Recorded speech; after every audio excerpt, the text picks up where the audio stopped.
Cool. Thank you, guys. Welcome to another edition of the Privacy Roundtable. Today happens to be the Particl team that's hosting, and as an advisor to the Particl project, it's me, Dr. Kapil Amarasinga, Dr. Cap, hosting. Joining us on our panel are our usual esteemed guests, Yenachar from the PivX project and Reuben Yap from Fero. But we also have a very special guest today, as we always try to slot in with every one of these. Jwinterm, I believe it's Jonathan Wintern. You have quite a history, particularly within Wownero, but I believe you are sort of coming on very much to represent for Wownero today. So welcome. Thank you so much for joining us today. Hi, thank you for having me on. It's just John Winter Murphy, Dr. John Winter Murphy, if you like. I have a PhD in engineering, materials engineering.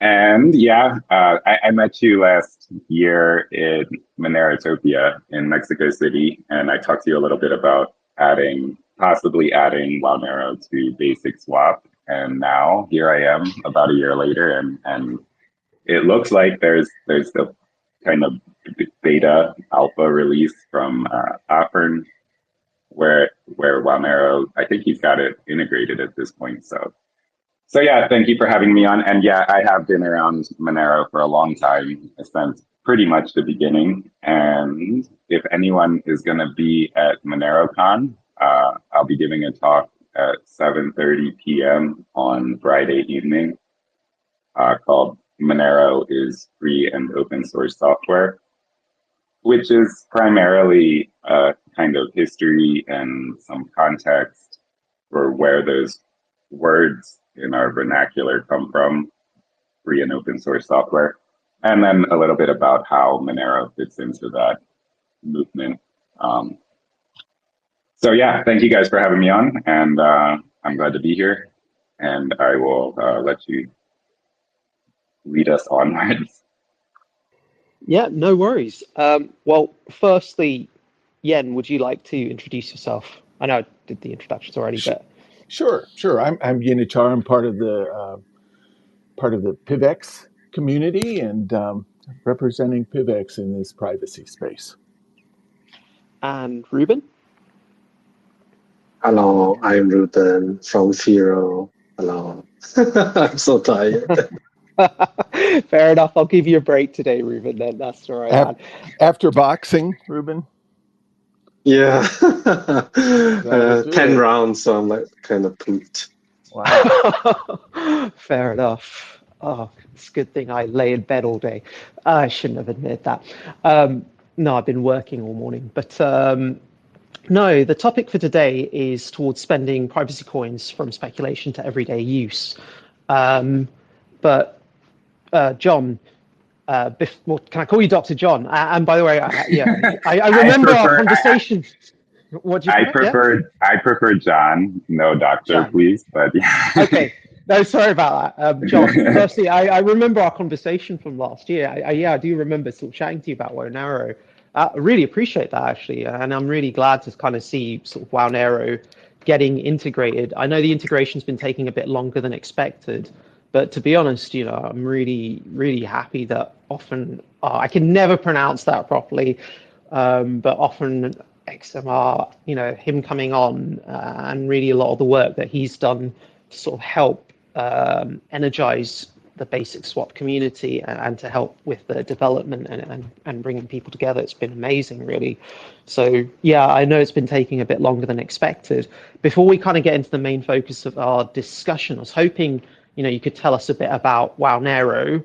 And I know you've been around since the beginning, and you hold some very influential positions within the Monero community. So I guess it's what I'm keen to understand is your story of how you went from Monero to developing Wownero and what you see the purpose for Wownero and what you sort of see for it moving forward. It'd be sort of great to hear the story. Sure. Well, I guess beginning with Monero, I got really interested in cryptocurrencies in late 2013, and I got into mining, and I was mining all kinds of stuff with graphics cards. And I knew Fluffy Tony from Vertcoin. And I hung out on IRC and Bitcoin Talk and Reddit and try to find, the next thing to mine or whatever. And Fluffy messaged me on IRC back in the pre-node days before it became Libera. He was like, "Hey, why don't you join this channel, Monero?" And he sent me 10 MRO. At the time, it was MRO, not XMR. And I got really interested in it initially from the mining perspective. Like, I was interested in mining it, and it was mineable with both CPUs and GPUs, which I had access to more CPUs at the time. So I got into it, and it was a kind of cool community. Really, I think why I'm so interested in cryptocurrency in large part is because of the communities and kind of the things that they, are interested in and talk about. So I enjoyed being a part of the Monero community, and I wrote like one of the first graphical user interface wrappers for the wallet in Python, and I in 2014, I think. So I've been involved from early on, and I continued to be around for sure. And then in 2017, there was this whole drama. I mean, it was before 2017 as well, but it kind of culminated in 2017 with the whole block size wars between BTC and what became BCH. And at the, end result of that was that everyone who held Bitcoin was rewarded with Bitcoin Cash that they were able to sell, or vice versa. If they were more of a believer in Bitcoin Cash, they got free Bitcoin they could sell. And it became this huge mania of forks, especially on Bitcoin, but it kind of spread to other parts of the crypto world. So there was this fork of Monero proposed in early 2018 called Monero V.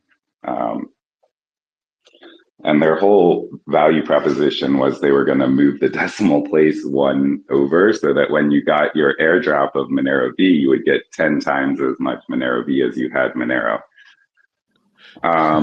which is like a scam, more or less. Funny. It was pretty scammy. So there was I had some friends also on IRC. My friend Cardi is an artist, and another guy, Phil Code. We're just joking around and made some logos and memes and stuff about Wownero, which would be 10 times the coins, 10 times the wow, and stuff like that. And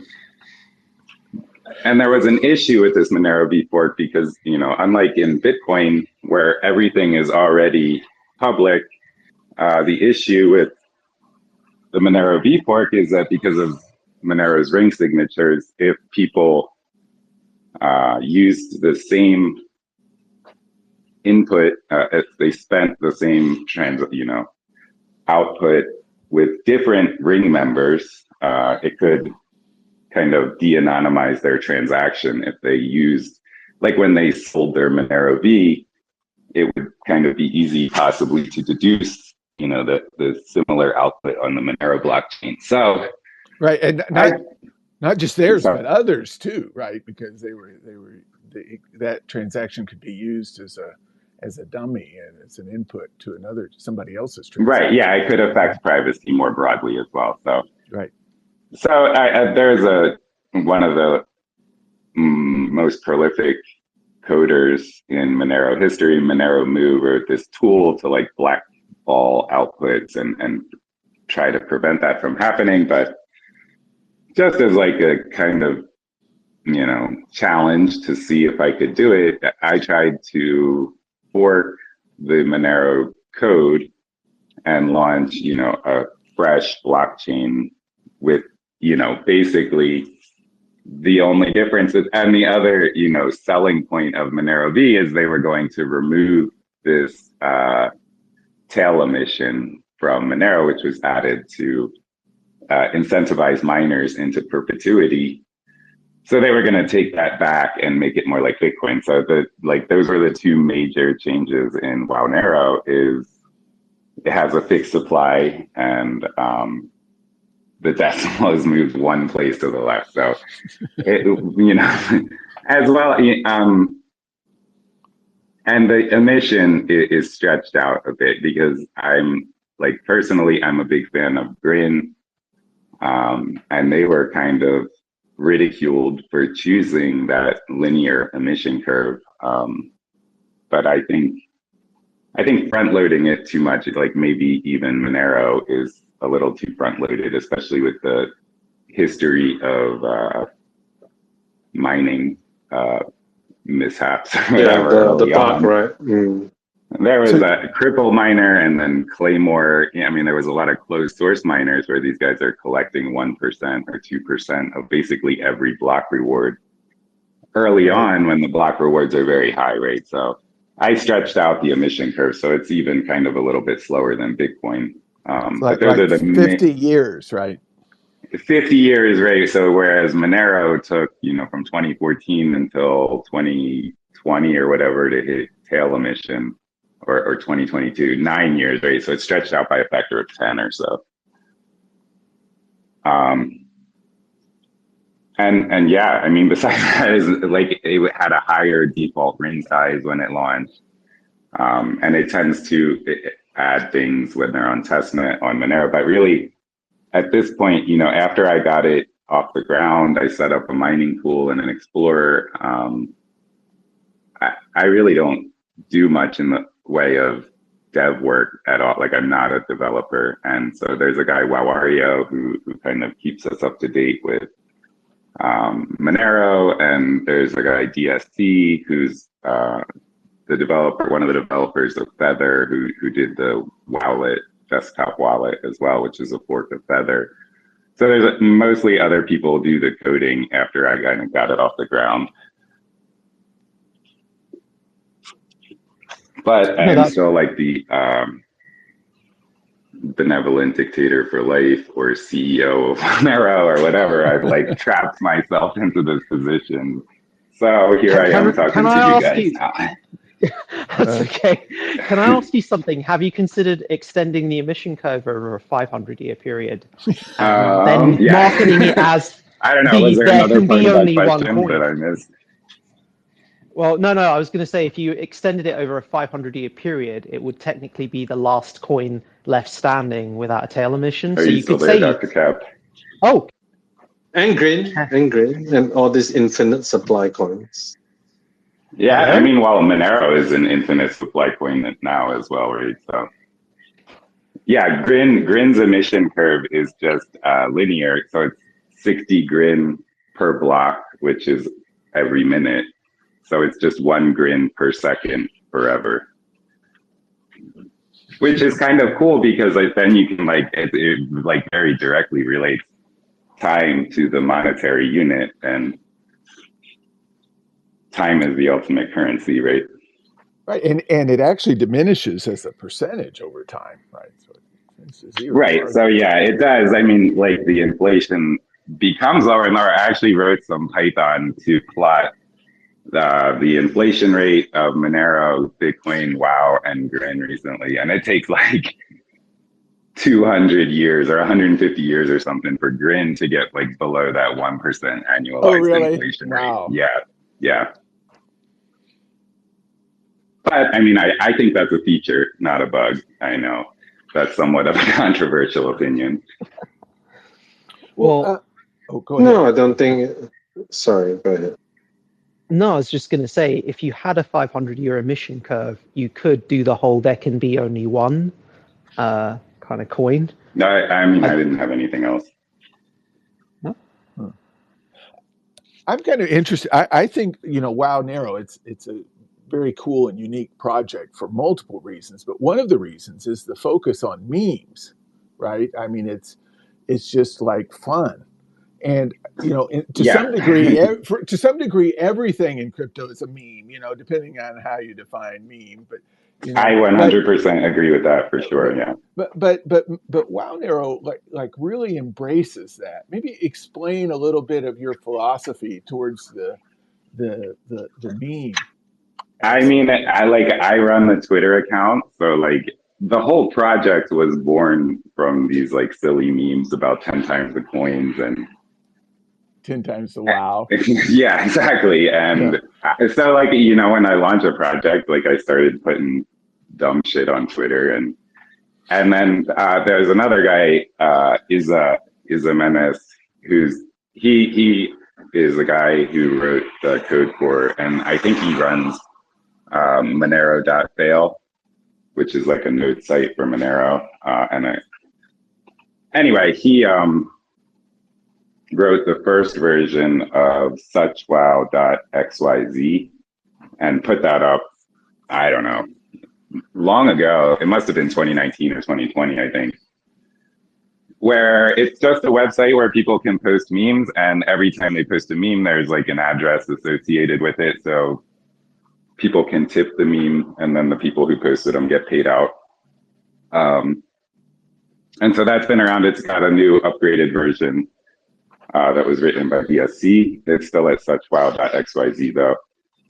So, I mean, it's always been a huge part of the project. And I agree that like everything is a meme, like Bitcoin runs on memes, just like Wownero does. So, and everybody has their own memes about why their coin is good. And some of them are completely absurd. Like you can just look at Mother or whatever is hot on Solana or whatever, you know, but I do agree that everything runs on memes for sure. The new meme thing is Trog, which is Trump and frog, apparently, because his mouth looks like a frog. So that's been pumping recently. Yeah. But I mean, that's like quality meme reason right there. So how do we move from memes to everyday use, or memes to everyday use? Well, no, funnily enough. Yeah, I mean, I guess SuchWow is a little bit of an everyday use for memes, like people just posting and paying each other for things they like. Right. But it's a great tipping, I mean, I like having tip bots around. I used to run a lot of tip bots on Reddit and IRC, and I don't do that anymore. But I mean, we still have tip bots on Discord and Telegram and stuff for WoW. I think that's a good way for people to get some coins and try it out. Like, I think having it be accessible like that is important. And whether that really qualifies as spending, I don't know. But I mean, I think kind of having those low barrier to entry opportunities to receive or give is an important thing. Definitely. And it qualifies, right? That's entertainment. That's a big part of the economy. Yeah, for sure. Yeah, no, I was just going to say, I think there's actually quite a natural connection. What about in Pivx and Particl? Have you guys been seeing any, or Firo, more like recent use cases of quote unquote spending? Can you hear me, first of all? Yes, Dr. Cap. But can John hear me? Yes, I can. Let's see. Can John hear me? I don't think John can hear me. Hello? John, can you hear Dr. Cap? He's speaking. No, I can't hear him, and I don't see the little bars moving. I don't see the bars moving by his voice. Okay, I'm going to leave and then just come straight back in. This is pretty weird. Hang on just a sec. Okay. That's just connecting now. Maybe he's coming back. Yeah, he said he's going to disconnect and rejoin. Okay. Yeah, we can hear him, but you can't. It's a weird glitch. Yeah, I mean, I think, basic swap is kind of, swaps are, speculation is a use case. Spending, like you're spending to speculate on stuff. I don't, yes, you're back. All time. So yeah, John, I was going to say, I think the whole talk on meme coins, I think it actually naturally lends itself to this idea of moving towards the idea of well, basically what I was going to get at is the whole idea of, I think in order for a currency to actually be valuable, it does have to have a degree of social consensus. So that requires sentiment, and I think there's a lot of different ways for sentiment to be accrued. You can kind of have sentiment through kind of hard beliefs, i.e. the hard properties of a currency. So things like, what we've been discussing, emission rates, fixed cap supplies, the overall governance policy around the currency. I think those are fairly sort of hard properties that can attract people. But equally, there can be a lot of soft factors. I look at things like gold.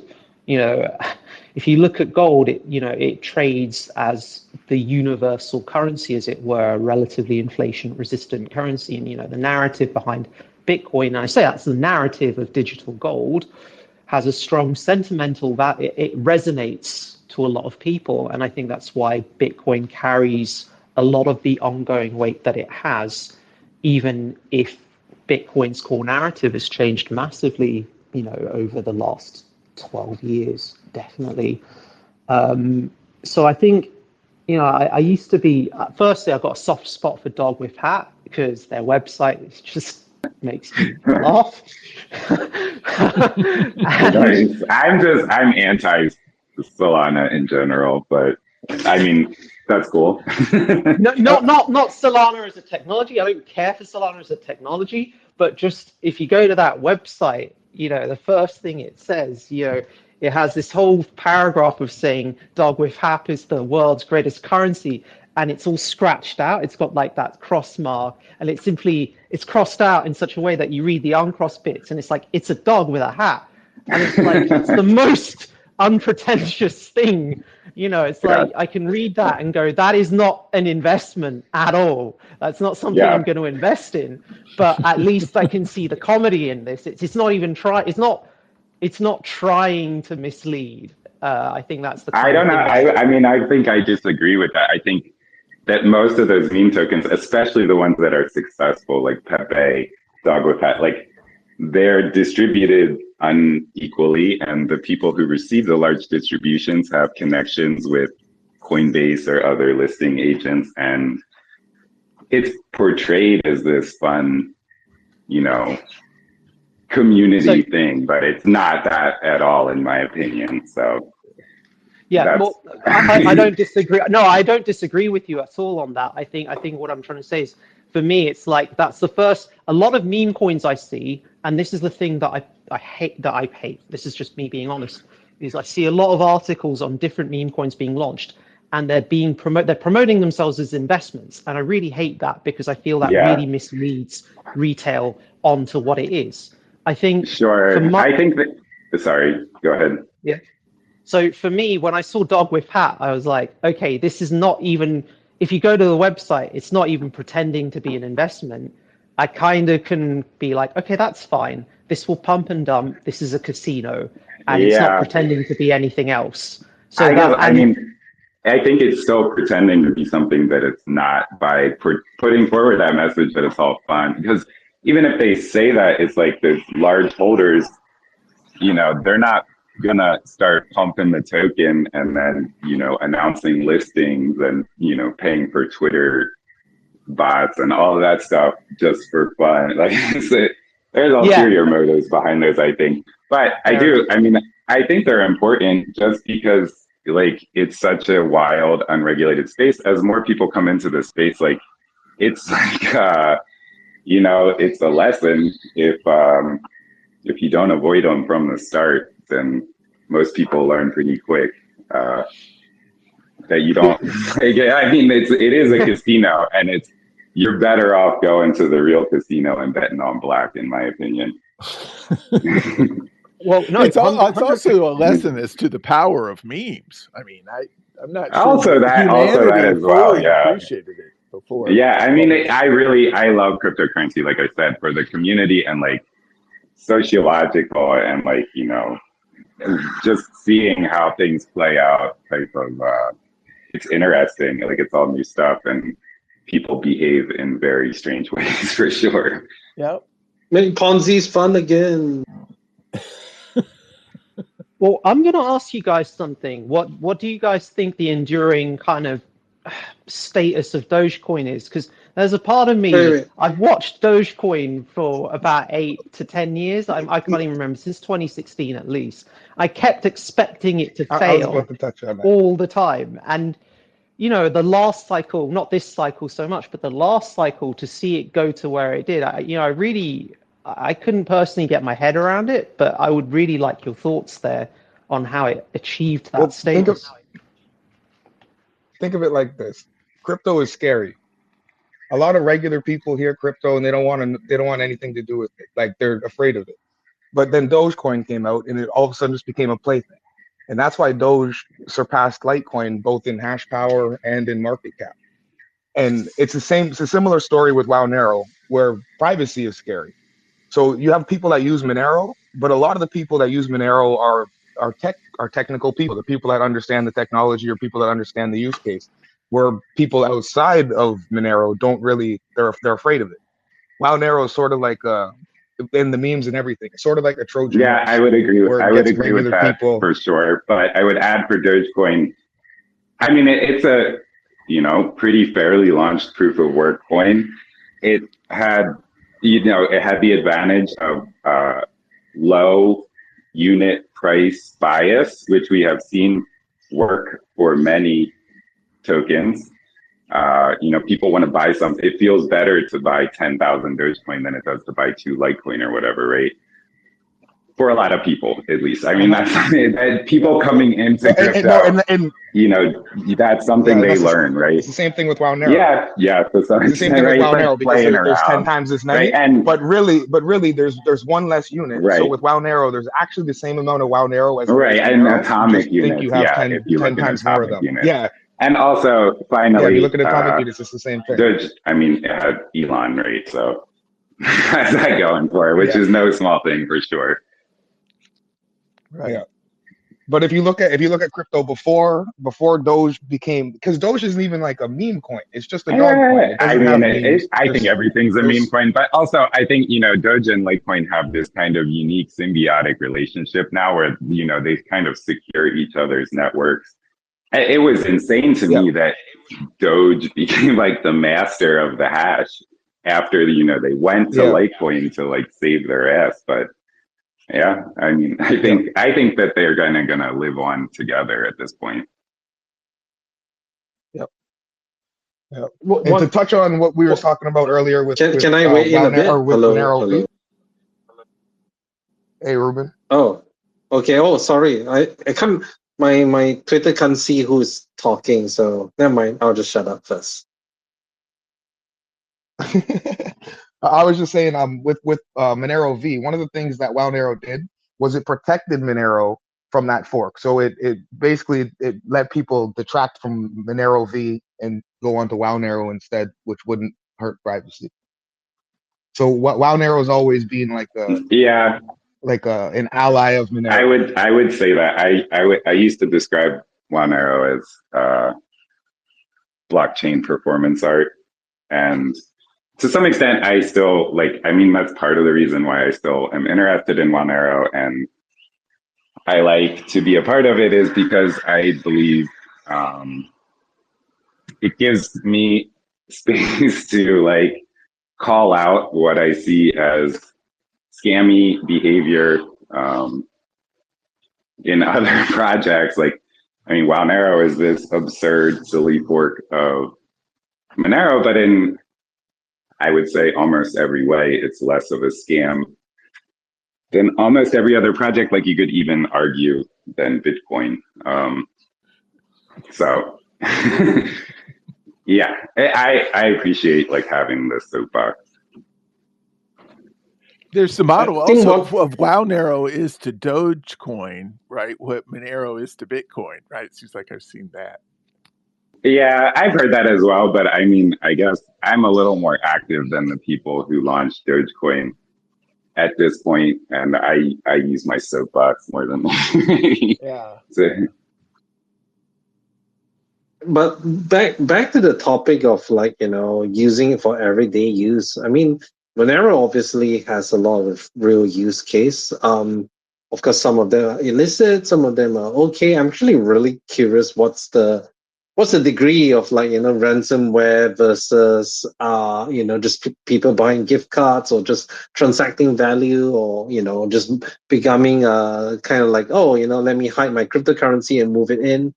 I'm really curious, like, if there was any sort of analysis on this. Of course, it's going to be estimating, but I think what is also interesting is that, in this chat, we have Hilawi, which is, I think, connected to the Dash community, which I know, obviously there's a lot of bad blood between Dash and Monero, but they have kind of gone through their own kind of like adoption. And, like there's people like Desert Links, like Joe, who live almost entirely off cryptocurrency. And, they use currencies like Dash. And I think that's really like interesting, right? And they kind of done it. And I think that also kind of echoes how important that, as much as you can say all your memes and stuff like that, the conversion points are just as important. And I'm just really curious with the shutdown of local Monero, how has that affected, or do people just convert to USDT and then back into their local currency, which is, what a lot of people do. But even from the Fero side, I mean, we of course a relatively much smaller coin. We've seen people saying that they use it for remittances, which was the original use case of Bitcoin as well. Like people sending money to Mexico. There was like we have a couple of miners in Venezuela because use GPU miners. But I think one was interesting thing was like Iranians were raising money for floods. And this was like a way back. We had nothing to do with this, obviously, but they were channeling funds because Iran's a sanctioned country. It's so hard to get stuff. Actually, when they talk about sanctioned country, I thought usually sanctions are like on key people in the government and like certain individuals, and not just like blanket all the country. But it usually turns out to be the entire country, even though the sanctions may only be on specific individuals. Does anyone have any idea how do sanctions actually work?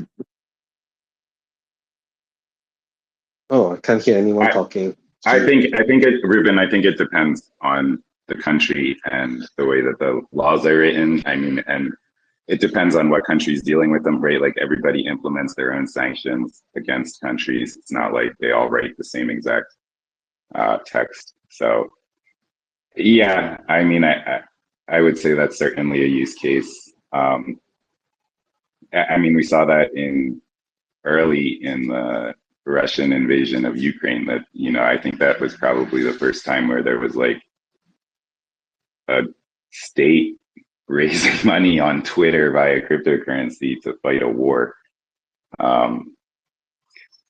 Yeah, I mean, I think ordering stuff online is what people use Monero for, and I know they're trying to build more use cases with like the Monerozon. I think there's been a couple of services like that where you can like order things kind of anonymously off of Amazon paying with Monero. There used to be a Bitcoin service like that was very popular, and I can't remember the name of it.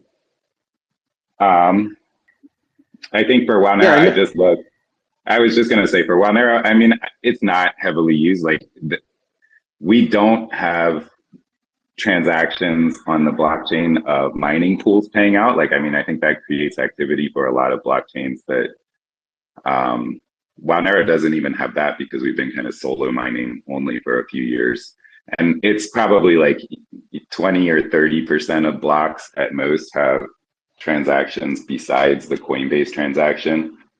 And the block time is 5 minutes. So it gives you an idea on the, we probably get a couple real transactions per hour. I don't know, maybe 1 to 10 transactions per hour kind of range that are actually people sending money around. And yeah, just the last comment on that is when I was, setting the parameters when I launched Wownero, I almost made it, because I anticipated, it was popular back then to make the block time shorter and shorter so you could advertise your cryptocurrency as having fast transactions. But then you create blocks, many blocks that are empty. And it's just like wasted data in the blockchain that everybody has to save forever. So I almost made the block time for Wownero like 1 hour, rather than, and I settled on 5 minutes finally. That's hilarious.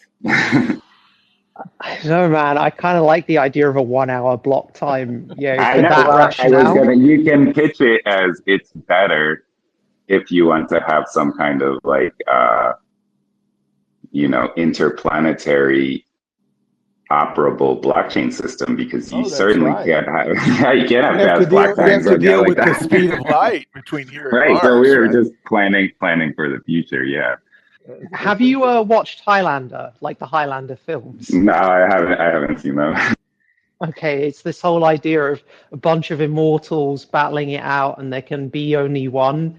It's like an old kind of like series, like late 80s, early 90s. They cut each other's heads. A great series of films, but this idea of an interplanet, but apparently they all come from outer space.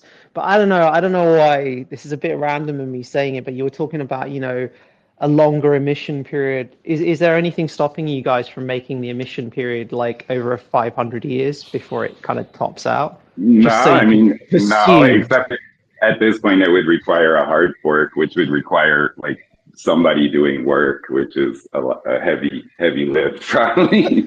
Okay, fair enough. We were going to make it the world's oldest blockchain, but it was too much work. One of the best things that happened to Wownero was a couple years ago. On the website, it used to list like a couple people that were the main contributors, and they removed the list. And they removed the list basically saying, like, stop coming to us and asking us to do everything. This is a community project. Send the pull request. Right. So that's one of the things I like the most about Wownero is it's a purely community project now. It's not. It's so if somebody wanted to make it 500 years, they just have to write the code, send the pull request, and get the community to agree. Yeah, just don't ask me to do anything. Yeah. Okay, I won't ask you to do anything, John. Don't worry. You're cool. We're cool there. Cool. I actually have, getting back to like Reuben's question about when it's being used for actual transactions. I think, online is like cryptocurrency's kind of natural home, right? But you see also in physical locations, like at festivals, there's like a Pork Fest festival that's like a libertarian festival in the U.S. Northeast every year.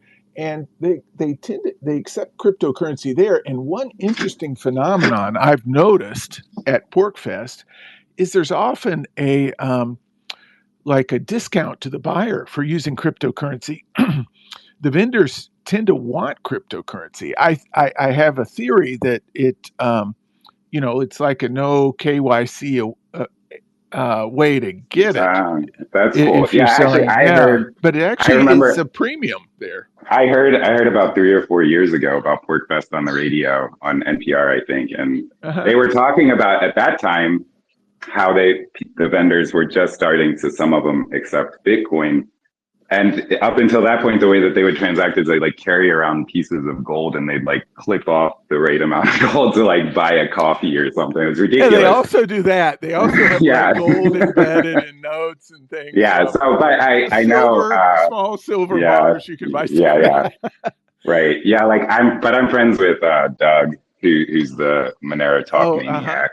Yeah, and I know he's been up there. Yeah, I know he's been up there evangelizing Monero up there. Yeah. Yep. So that's cool. Yep. And there's others there. I 1 year, like Pirate Chain had a huge booth, and I know that a lot of Zcash guys go there. So it's it's good.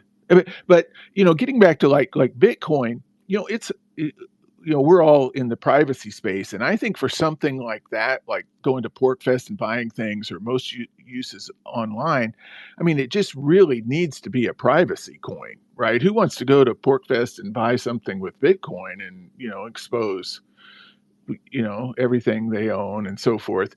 The privacy aspect is actually essential for getting it like used as a currency.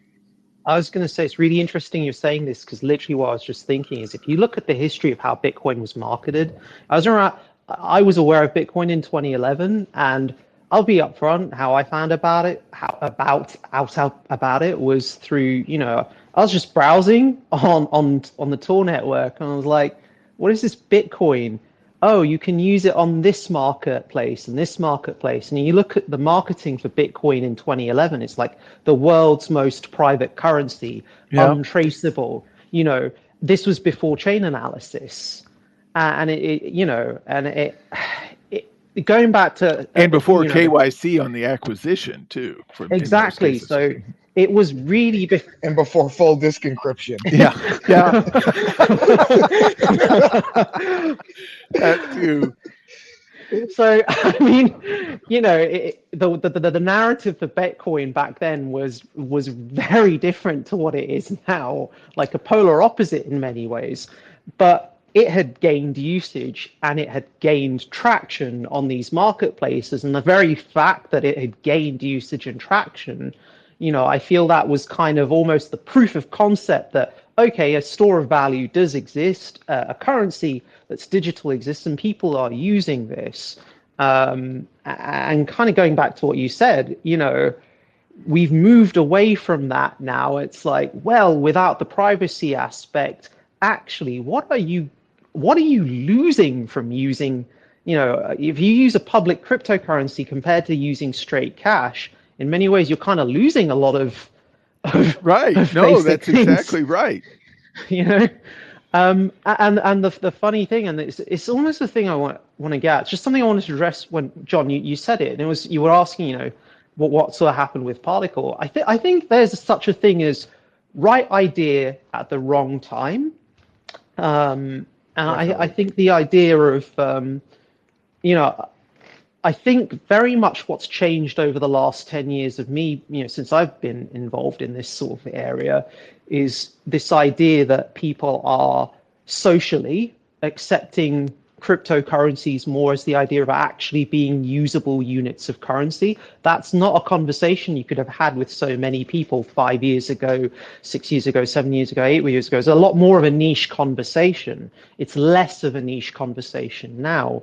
I think, I remember when I was on Wownero talk with Doug, I literally talked through this 4-step process. It's like, well, if you want to have a decentralized series of micronations, first thing you get a shared you have a decentralized store of value, and I talked about how Bitcoin was the case for public liquidity ecosystems, and Monero had achieved that for privacy-based liquidity ecosystems. It achieved the store of value status, and then you get the decentralized marketplace. And then once you've got the economy and commerce and transactions from that, you can move on to governance, and then from governance to kind of this broader idea of of greater self-sovereignty in terms and greater engagement and participation in governance. That's a bit more abstract. But going a few steps back, it's very, you've got to get one idea cemented within public consciousness before you can really get other ideas in, because it takes time for a lot of people to process certain ideas. I think, if I'm being honest and reflective, I think there are very valid criticisms to be made of the Particl model. I think the ideas it was, it's still there, it's still up and running, there's still development occurring. But, in terms of when it released, that idea that you can somehow integrate aspects of e-commerce into a currency itself, that's a very, I think that's a hard idea for a lot of people to get their heads around. I think the benefits of such a concept potentially aren't intuitive. And I think actually getting the governance structure for such a setup right is crucial. I think, I think we could probably definitely improve ours. So, I certainly, in reference there, I refer to our block emission, our own funding model, and our own journey in terms of how we progressed as a project. So I think, I think we've, and I don't want to say we've made a lot of mistakes as a project, but I think, we've had a lot of experiences where we could definitely go, yeah, okay, we probably need to change our approach. But at the same time, the world is very much moving on. And I feel I think we're probably at a point now where at least cryptocurrency is more acceptable in this idea of being used as a currency, and it's certainly being recognized in use as a currency. If you ask the average person on the street, you may get different thoughts on ways or how it's being used as a currency. But, you know, I think we've made some very visible progress. But anyway, that's what I want to say. Cool. I was going to say, I heard of a use case for spending Monero. Actually, not just Monero, it was not Monero, but there's like a market somewhere in Eastern Europe where you can, like, I guess, go online and buy some drugs. And then they like tell you where to pick them up. There's like a secret drop location. You go pick it up. I was like, huh, that's very cloak and dagger. But I try and frame it now when I talk to people about quote unquote privacy coins. I don't even start the conversation like that. I try to start the conversation by asking them if they think that citizens of the US or whatever country they're in should have the right to transact privately without the government having the ability to monitor their transactions, just like cash, you know. And most people, I find, I'm a professor now, I pull my students to take attendance and I talk to people. I went to like a Coinbase thing in Harrisburg and talked to a bunch of politicians. And the politicians, no, but I'm saying those normal people, a few politicians maybe, but most people say yes, you know, they think that they should have the right to transact privately, especially if you kind of say, you know, do you think you should have the right to communicate privately? Almost everyone says they should have the right to communicate privately without the government, you know, being able to eavesdrop. Not everyone, but in my experience, it's the large majority. So I try and frame it like that because I think people are becoming more conscious about leaving a trail, whether it's using fiat currency. You were saying First time to us. Yeah, I think. I mean, it cut off for me. I was wondering if it ended. I was talking when it ended, and I was talking about framing the conversation with people about quote unquote privacy coins as, you know, being able to transact privately is. I try to frame it as the same as being able to communicate privately, which I find the majority of people agree that the government should not be able to eavesdrop on their communications. And in today's world, I mean, it's been ruled by the Supreme Court that money is speech. And if you apply that logic to freedom of speech and, you know, the privacy associated with that, that you should be able to spend money privately as well, right? Right. You know, I have little doubt if the founding fathers knew what we know now, they would have included the right to transact in the Bill of Rights. Yeah, no, I agree completely. It's information transmission. You know, with money, it's just information transmission of units of value, but that is a form of speech. I don't think there's going to be anyone in our audience that's going to really dispute that, or I'd be surprised if there was. No, I certainly meet people who do reject that, you know, analysis or conclusion. Do they reject it that like on the government listening in all the time, or do they reject like the ability of the government? They reject, right? Due process. I mean, when I say like they reject a court order in some way, yes, in some way, even if it involves a court order, if there's the possibility of the government being able to, you know, decrypt your encrypted message, right? Like I try to, you know, talk about it in the context of the government asking for backdoors and encryption technology and stuff like that. Well, I mean, humans have always had the ability to like step away from the crowd and have a private conversation, right? I mean, that's right. And always it's, you know, there. People that I feel like that right is much more something that people are attuned to. Like they believe that, you know, communications should only be public if they choose to make them public. That is what privacy is, right? It's not secrecy. It's the ability to reveal oneself selectively. So just a general question to you: when you get those sort of rejections of that, or objections to that, what are the sort of leading arguments? Where do those rejections come from? What's the sort of logic?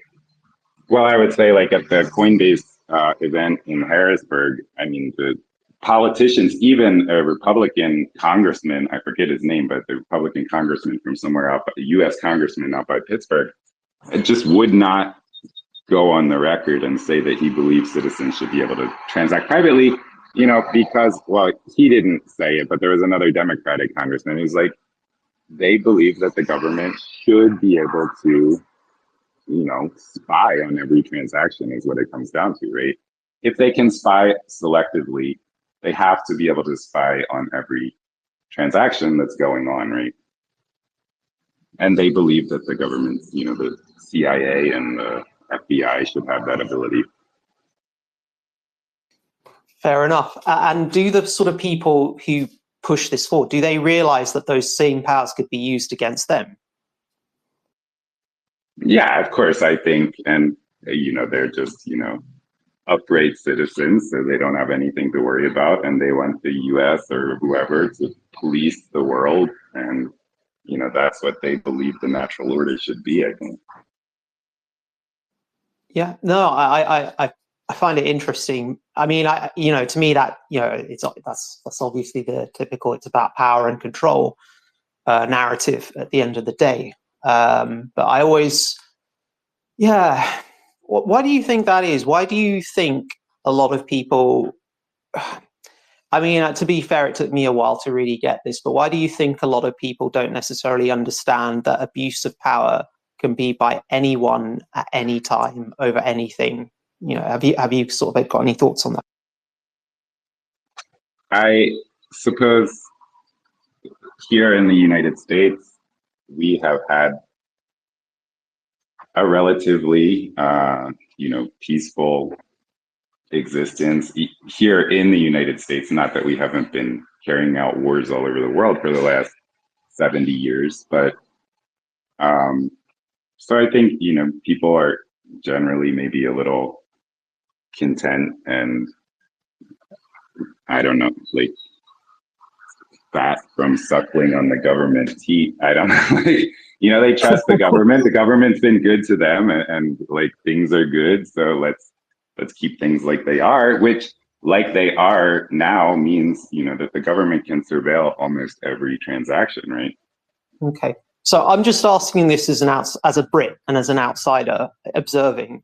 I mean, from my outside perception, it just feels like perhaps over the last couple of years, the US has been less stable domestically than it has been perhaps in the kind of preceding few decades. So do you feel that, firstly, is that true in your perception or in your observation? And secondly, do you feel that may have had any impact on people's views towards privacy or certainly towards abuse of state power?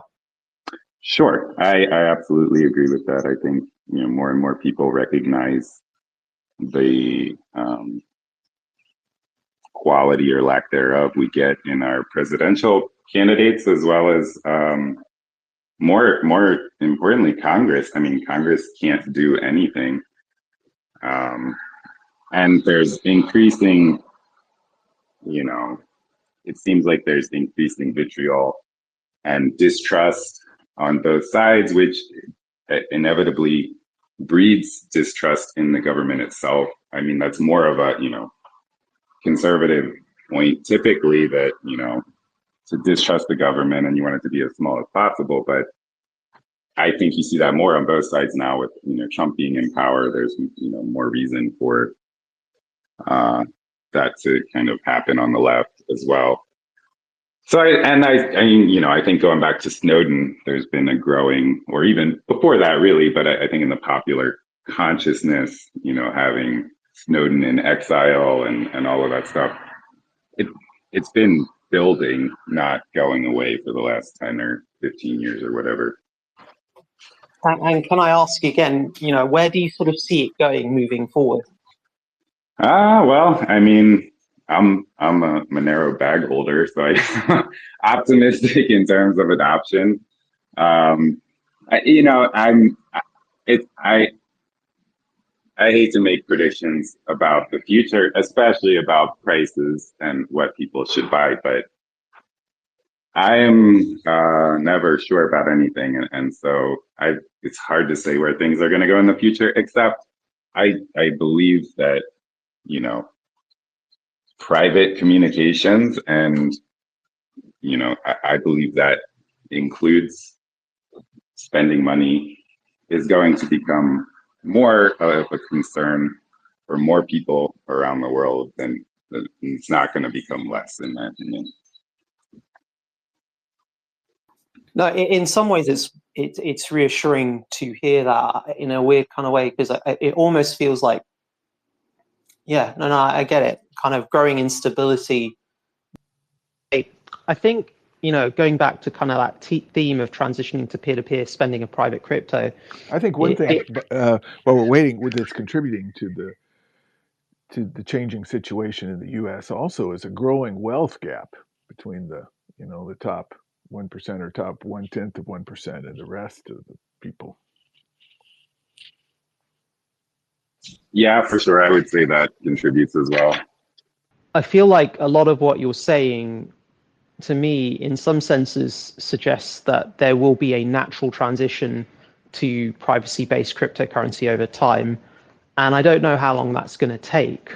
And I don't know what the exact upkeep is going to be, but it sounds like very much the need is appearing increasingly across the world for various reasons. And, you know, I think it's partly down to technology and partly down to the how you market the underlying technologies and sort of really raise awareness for the use case for that to occur. But I think it's a natural phenomena almost at this point.